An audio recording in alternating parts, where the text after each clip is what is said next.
Gratis ongkir itu memaksa kita untuk memakai uang mereka. Hukumnya kembali ke penyedia layanan tadi itu juga masalah. Dan ini padahal justru itu yang hari ini dijadikan sebagai bahan marketing para penyedia layanan uang digital tadi itu. Voucher yang diperjualbelikan, kalau memang dia komoditas sih tidak ada masalah.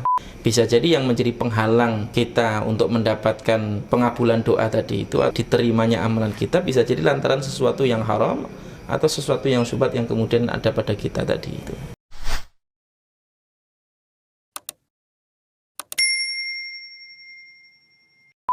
Saya ada pertanyaan lagi Ustadz, tapi nggak tahu masuk ke tema cashback apa enggak. Nih, gimana bayar 50.000 makan sepuasnya, boleh?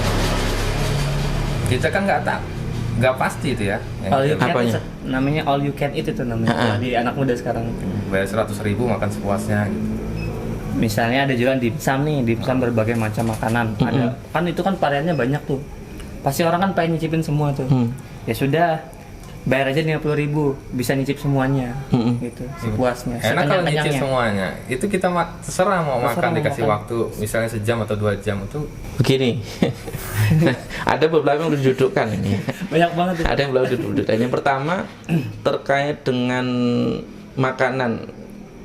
Makan itu kan Allah secara khusus mengingatkan kita dengan kalimat kulu washrabu wala tusrifu. Makanlah, minumlah, dan jangan berlebih-lebihan ya, itu secara khusus Allah mengingatkan kita. Jadi walaupun kaitannya dengan all you can eat, itu sebenarnya kembali ke kita ini makannya nggak boleh berlebih-lebihan, ya secukupnya.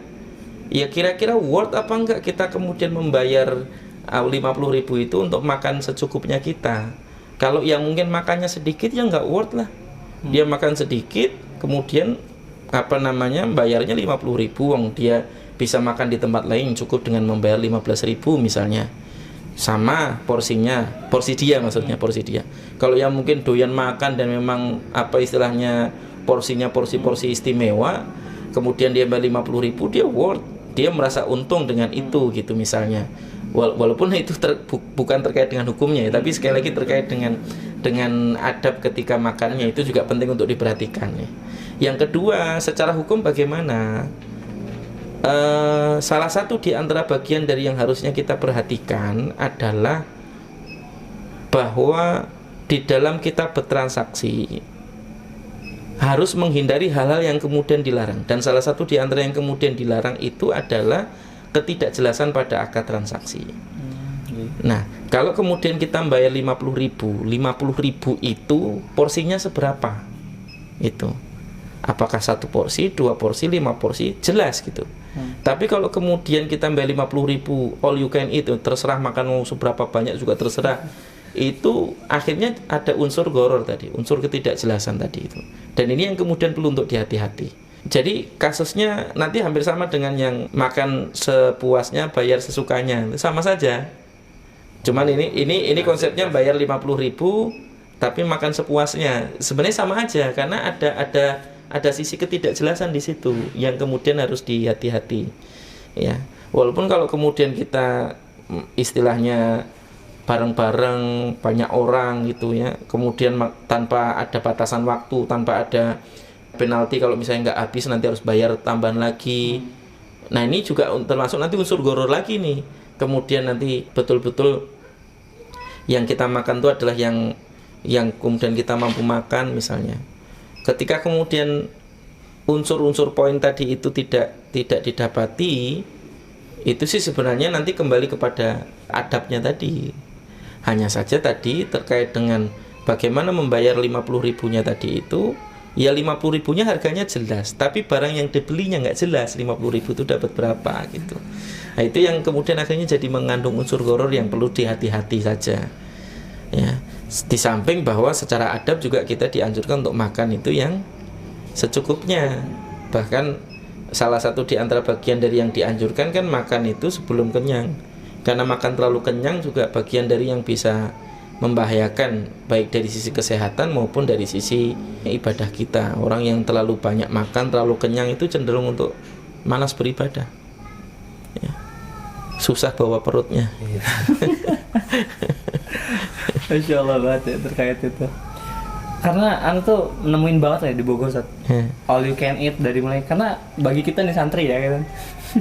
Santri kan apa mau makan bareng-bareng gitu kan, lihat nyari yang pertama murah, banyak. Masya Allah banget. Ternyata itu salah kan. Iya. Baru sadar istighfar lu, astagfirullah. Jadi lebih baik kita hindari itu. Ustaz. Iya. Kecuali kalau misalnya mungkin tambahannya itu hadiah.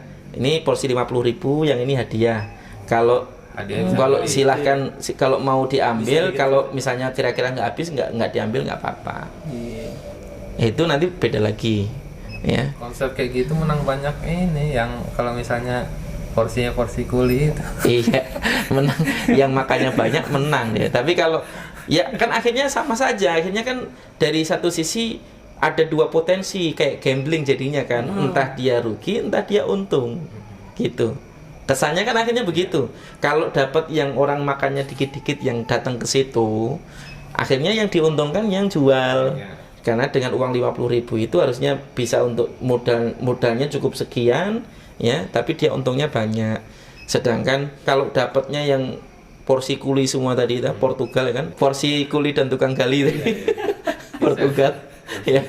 Kalau yang punya gaya Portugal tadi itu ya, dia mungkin merasa untung, dan yang disitulah letak gorornya gitu. Antara yang kemudian beli sama yang jual tuh sama-sama nggak tahu apakah dia ini untung atau rugi. Gitu. Karena jujur akhir-akhir ini banyak benar kayak gitu. Semua banyak. Pedagang tuh rata-rata udah promosinya kayak gitu sekarang. Dan itu salah satu di antara cara marketing juga kan. Bagaimana biar viral dulu, bagaimana biar laku dulu. Walaupun nanti setelah laku apakah masih berlaku seperti itu atau enggak kita juga nggak tahu. Ya. Itu aku lihat sebenarnya sih kayaknya untung penjual Ustaz. Soalnya manusia juga kan punya.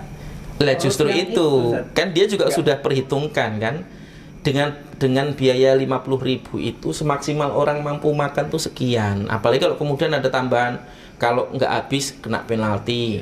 Dalam waktu 2 jam harus habis misalnya. Kalau nggak habis nanti ada tambahan biaya lagi. Nah yang kayak gitu itu lebih besar lagi tingkat gorornya gitu. Lebih parah lagi.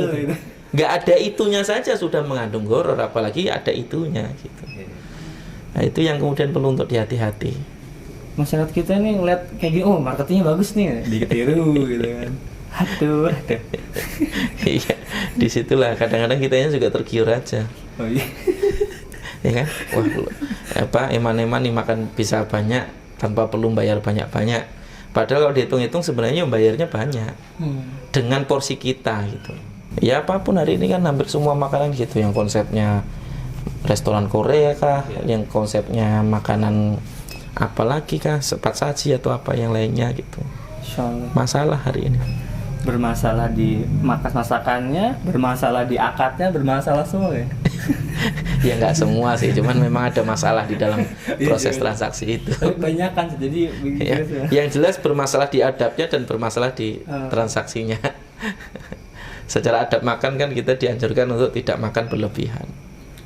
Bukan dianjurkan, malah dilarang secara tegas. Allah melarang wala tusrifu dengan kalimat la nahiyah. Ada larangannya dengan kalimat sangat tegas. Jangan, tidak boleh. Sesuatu yang tidak diperbolehkan itu berarti hukum asalnya adalah haram. Ya. Wallahu a'lam. Mungkin cukup ya pertanyaan. Cukup. Oke, mungkin kita cukupkan bincang-bincang kita pada sesi hari ini. Untuk ikhwan-ikhwan atau kawan-kawan yang sedang menonton, yang mungkin suka dengan video kita, bisa bantu dengan like dan subscribe. Atau mungkin ada pertanyaan yang ingin ditanyakan kepada Ustaz Abdul Nafi seputar muamalah, boleh ditulis di kolom komentar. Saya akhiri video ini dengan mengucapkan kifaratul majlis. Subhanakallahumma wa bihamdika asyhadu an la ilaha illa anta astaghfiruka wa atubu ilaik. Wassalamualaikum warahmatullahi wabarakatuh. Waalaikumsalam warahmatullahi wabarakatuh.